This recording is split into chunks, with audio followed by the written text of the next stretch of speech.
പാലക്കാട് തെരഞ്ഞെടുപ്പിൽ നീലപ്പെട്ടിയുടെ പുറകിൽ പോയപ്പോൾ പാരിതോഷികം ജനങ്ങൾ കൊടുത്തല്ലോ. ഷാഫി പറമ്പിൽ കിട്ടിയതിന്റെ 6 ഇരട്ടി ഭൂരിപക്ഷത്തിൽ രാഹുൽ മാങ്കൂട്ടത്തിൽ MLA ആയതിന്റെ ഒരു പ്രധാനപ്പെട്ട കാരണം ആ പെട്ടിയുടെ നിറത്തിന്റെ പുറകെ പോയതുകൊണ്ടാണ്. ലേശം കൂടുതലാണ്. മറ്റുള്ളവർക്ക് അത് വളരെ സാങ്കേതികമായ പരിശോധന എന്ന നിലയ്ക്ക് കാണാം. പക്ഷേ ഒരു ഘട്ടത്തിൽ, അതായത് തൊട്ടു മുൻപ് നടന്ന തെരഞ്ഞെടുപ്പിൽ, താൻ തന്നെ മത്സരിച്ച സ്ഥാനാർത്ഥിയായ തെരഞ്ഞെടുപ്പിൽ ഇതേ അനുഭവം ഉണ്ടായ ഒരാൾക്ക് മുൻകാല അനുഭവങ്ങളുടെ ഭാഗമായി ഉണ്ടാകുന്നൊരു അത് ട്രിഗർ ചെയ്യപ്പെടുമല്ലോ. ആ നിലയ്ക്കുള്ള പ്രതികരണമാണെങ്കിലോ വളരെ സ്വാഭാവികമായി നടക്കുന്ന ഒരു പ്രക്രിയ. അതിനോട് ഈ കൂട്ടർ കാണിച്ചിട്ടുള്ള അങ്ങേയറ്റം അസഹിഷ്ണുതാപരമായിട്ടുള്ള, അങ്ങേയറ്റം മോശമായിട്ടുള്ള പദപ്രയോഗങ്ങളിലൂടെ ഇവർ നടത്തിയിട്ടുള്ള ഇടപെടൽ ഏൽപ്പിച്ചുള്ള ജനപ്രതിനിധികളുടെ പെരുമാറ്റം ഇങ്ങനെയാകരുത് എന്നുള്ളതിനെ സംബന്ധിച്ച് മാധുവിനും വ്യത്യസ്തമായ ഒരു അഭിപ്രായം ഉണ്ടാകുമെന്ന് ഞാൻ കരുതുന്നില്ല.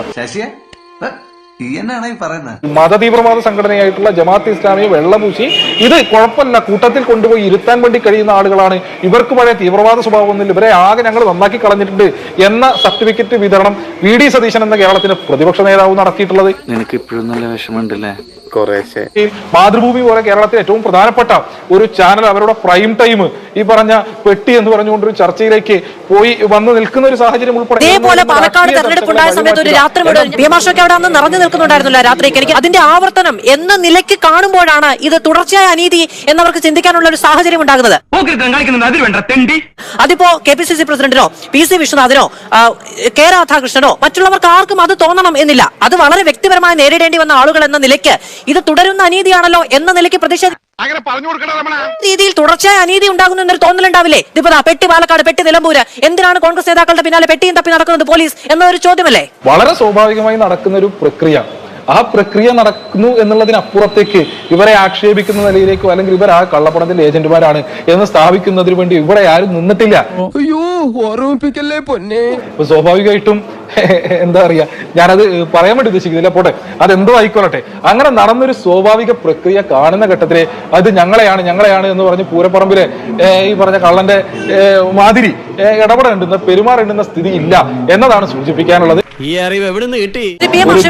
വാഹനം പരിശോധിക്കുകയും പെട്ടി പരിശോധിക്കുകയും പെട്ടി എടുത്ത് പുറത്തു വെക്കുകയും ചെയ്യുന്നത് അതിനുള്ളിൽ കള്ളപ്പണം ഉണ്ടോ എന്നത് പരിശോധിക്കാൻ തന്നെയാണല്ലോ. അതിനാണല്ലോ. എന്നിട്ട് ഈ പെട്ടി തുറക്കാതിരിക്കുന്നത് എന്തിനാണ് എന്ന് ചോദിക്കുന്നു കോൺഗ്രസ്സുകാർ. അപ്പൊ അതിനുള്ളിൽ കള്ളപ്പണം ഉണ്ടോ എന്ന് ഇവർക്ക് അറിയണ്ടേ? അതോ നട്ടപ്പാതിരാക്കി മുഖത്ത് ടോർച്ച് അടിച്ച് നോക്കി നിങ്ങളാണല്ലേ, ഞങ്ങൾ പരിശോധിക്കാനുണ്ട് എന്ന നിലയ്ക്ക് ഉള്ള ഒരു പെരുവഴിയിൽ ഇറക്കി നിർത്തൽ നാടകം മാത്രമായിരുന്നോ എന്നാണ് കോൺഗ്രസ് ചോദിക്കുന്നത്. അതൊന്നും എനിക്കറിയാൻ മേല. കോൺഗ്രസിന്റെ തെരഞ്ഞെടുപ്പ് അന്തരീക്ഷത്തിൽ രാഹുൽ മാങ്കൂട്ടത്തിന്റെയും ഷാഫി പറമ്പിലിന്റെയും വാഹനങ്ങൾ തെരഞ്ഞെടുപ്പ് നടക്കുന്ന പ്രദേശത്തെ അവരെ കണ്ടു കഴിഞ്ഞാൽ പരിശോധിക്കരുത് എന്ന നിലയിലേക്ക് ഒരു നിയമ ഭേദഗതി ഉണ്ടാക്കുക എന്നുള്ളതല്ലാതെ ഇതിനകത്ത് മറ്റു പരിഹാരം ഉണ്ടാവുമെന്ന് ഞാൻ കരുതുന്നില്ല. എന്താണ് ഇവരുടെ പെട്ട് പരിശോധിക്കാൻ മാത്രം എന്താ ഇത്ര പ്രശ്നം എന്നുള്ള രീതിയിൽ അത് വ്യാഖ്യാനിച്ച് കൊണ്ടുവരുന്നുണ്ട്. അപ്പൊ പരിശോധിക്കാൻ പറഞ്ഞപ്പോൾ പെട്ടി കണ്ടു പിന്നെ പൊക്കോളി എന്ന് പറഞ്ഞപ്പോൾ തങ്ങളെ അപമാനിക്കാൻ ശ്രമിച്ചായിട്ട് അവർക്ക് തോന്നി. അപ്പോൾ CPM തന്നെ ഇന്ന് അത് വളരെ പക്വതയോടെ കൈകാര്യം ചെയ്യുന്ന നമ്മൾ കണ്ടു. ഗോവിന്ദ മാഷ തോന്നിയാസം എന്ന് പറഞ്ഞപ്പോഴേ അവരുടെ LDFന്റെ മുൻ കൺവീനറായിരുന്ന C വിജയരാഘവൻ എന്താ പറഞ്ഞതെന്ന് അറിയാമോ? അവര് ന്യൂ ജനറേഷനിൽപ്പെട്ട നേതാക്കളാണ്, അവർക്ക് ആവേശം കൂടി കാണും, അത്രേ ഉള്ളൂ, ഗൗരവമായിട്ട് എടുക്കുന്നില്ല എന്നാണ് അദ്ദേഹം പറഞ്ഞത്. ഇല്ലെങ്കിൽ ഇവർക്കെന്താ പ്രത്യേകത, ഇവർക്കെന്താ കൊമ്പുണ്ടോ എന്ന രീതിയിലേക്ക് കൊണ്ടുവരികയാണ്. ഈ രാഹുൽ മാങ്കൂട്ടത്തിന്റെയും ഷാഫി പറമ്പിലിനെയും യൂത്ത് ലീഗ് പ്രസിഡന്റ് PK ഫിറോസിനെയും നമ്മുടെ കേരളത്തിലെ ഇടതുപക്ഷ ഗവൺമെന്റ് രാഷ്ട്രീയമായി കുറെ കാലമായിട്ട് നോട്ടമിട്ട് തുടങ്ങിയിട്ടുണ്ട്. എന്താ കാര്യം? പേടിച്ചിട്ടാ. രാഹുൽ മാങ്കൂട്ടത്തിനെ വീട് വളഞ്ഞ് പിടികൂടിയതും ഷാഫി പശ്ചിച്ചപ്പോൾ കാഫി സ്ക്രീൻഷോട്ട് കൊണ്ടുവന്നതും ഫിറോസിനെ കുറച്ചു കാലം പിടിച്ച് ജയിലിലിട്ടൊക്കെ നമുക്കറിയാമല്ലോ. അപ്പൊ ഈ 3 പേരെ ഒരു വലിയ ഒരു മലബാറിലെ UDFന്റെ യുവജന മുന്നേറ്റത്തിന് വലിയ ഒരു പിന്തുണ അവർക്ക് കിട്ടുന്നുണ്ട്. 100% ഞാൻ യോജിക്കുന്നു. പാലക്കാട്ടെ ആ പെട്ടി വിവാദത്തിൽ രാഹുൽ മാങ്കൂട്ടത്തിന് നേട്ടമുണ്ടായിട്ടുണ്ടെങ്കിൽ ആ അനുഭവം പോസിറ്റീവായിട്ടാണ് അദ്ദേഹത്തിന്റെ മെമ്മറിയിൽ ഉള്ളതെങ്കിൽ അതിനുശേഷം ഒരു പോലീസ് ഉദ്യോഗസ്ഥൻ പെട്ടി നോക്കണമെന്ന് പറയുമ്പോൾ അയാൾ ഇങ്ങനെ വയലന്റ് ആവില്ല. അപ്പൊ അതിൽ നിന്ന് നമുക്ക് ഇപ്പൊ മനസ്സിലാവുന്ന ഒരു കാര്യം, പാലക്കാട്ടെ പെട്ടി വിവാദത്തിൽ രാഹുൽ മാങ്കൂട്ടത്തിൽ ഏതോ തരത്തിൽ പെട്ടുപോയിട്ടുണ്ടായിരുന്നു. കഷ്ടിച്ച് രക്ഷപ്പെട്ടതായിരിക്കാനാണ് സാധ്യത. എങ്ങനെയുണ്ട് എന്റെ ബുദ്ധി?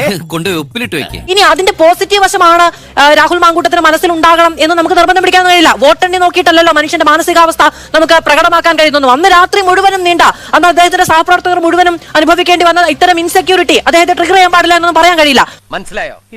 അതാണ് ജനറേഷൻ ഗ്യാപ്പ്. അല്ല, നിങ്ങളുടെ ട്രിഗർ തിയറി ലോജിക്കലി നിൽക്കില്ല. കാരണം ഒരു അനുഭവത്തിൽ നിന്ന് ഒരാൾക്ക് പോസിറ്റീവായ എക്സ്പീരിയൻസ് ഉണ്ടായിട്ടുണ്ടെങ്കിൽ സെയിം ഓർ സിമിലർ എക്സ്പീരിയൻസ് ഉണ്ടാവുമ്പോൾ അയാൾ വെറീഡ് ആവില്ല, ഹാപ്പി ആവുകയാണ് ചെയ്യുക. ഇതാ പിന്നെയും അല്ല, അത് അങ്ങയുടെ ലോജിക്കാണ്. അല്ല, അതാണ് ഞാൻ പറഞ്ഞത്. വോട്ട് വെച്ച് നോക്കിയിട്ടല്ല മനുഷ്യന്റെ മാനസികാവസ്ഥ ന്യായീകരിക്കപ്പെടുക എന്നുള്ളത് ഡോക്ടർ പ്രേംകുമാർ. വിവരക്കേട് വിളിച്ചു പറയാറ്. രാഹുൽ മാങ്കൂട്ടത്തിൽ പോലും പറയാത്ത അദ്ദേഹത്തിന്റെ അനുഭവത്തെ പറ്റി എങ്ങനെയാണ് മാധു ഇത്ര വാചാലയാവുന്നുള്ള കാര്യത്തിൽ എനിക്ക് വലിയ അത്ഭുതം തോന്നുന്നു.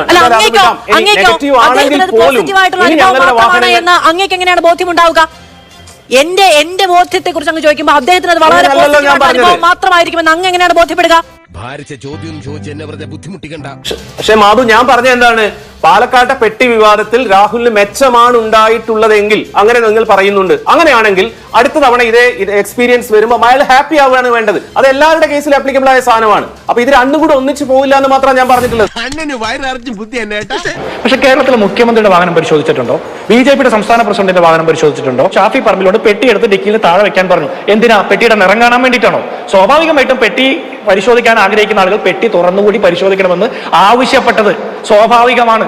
എനിക്കും തോന്നിയത് അല്ലേ? ഇവിടെ സ്വാഭാവികമാണ് പരിശോധന എന്ന് പറയുമ്പോൾ ചില അസ്വാഭാവികതകൾ ഓരോ വ്യക്തികൾക്കും തോന്നുമ്പോഴാണ് ഇൻസൾട്ട് ആയിട്ട് തോന്നുന്നത്. മാധുവിനോട് പെരുമാറുന്ന പോലെ ആയിരിക്കണമെന്നില്ല ഉദ്യോഗസ്ഥർ എന്നോട് പെരുമാറുന്നത്. എനിക്ക് ഇൻസൾട്ട് ആയിട്ട് തോന്നുന്നതായിരിക്കില്ല മറ്റൊരാൾക്ക് ഇൻസൾട്ട് ആയിട്ട് തോന്നുന്നത്. അവനൊന്നും അറിയില്ല താമോ. ഇത് നോക്കൂ, ഇത് വളരെ മാന്യമായി ഇതാ ഞങ്ങളെ വീണ്ടും ഇരയാക്കുന്നു എന്ന നിലയ്ക്ക് ലൈവ് ചെയ്യുകയോ അതിനെ പ്രചരിപ്പിക്കുകയോ ചെയ്തതാണെങ്കിൽ രാഷ്ട്രീയ നേട്ടം മാത്രമേ ഉണ്ടാവുകയുള്ളൂ. അതിന് പകരം നിങ്ങളുടെ സേവനത്തിലുള്ള പാരിതോഷികം ഞാൻ തന്നേക്കാം എന്ന് പറയുമ്പോൾ അത് ഭീഷണിയാണ്. അത് കേൾക്കുന്ന ആർക്കും അത് ഭീഷണിയാണ്. നാളെ അധികാരത്തിൽ വന്നാൽ പഠിപ്പിച്ചു തരാമെന്ന് പച്ചയ്ക്ക് പറയുന്നതിന് തുല്യമാണ്. അതൊരു പോരായ്മ തന്നെയാണ്.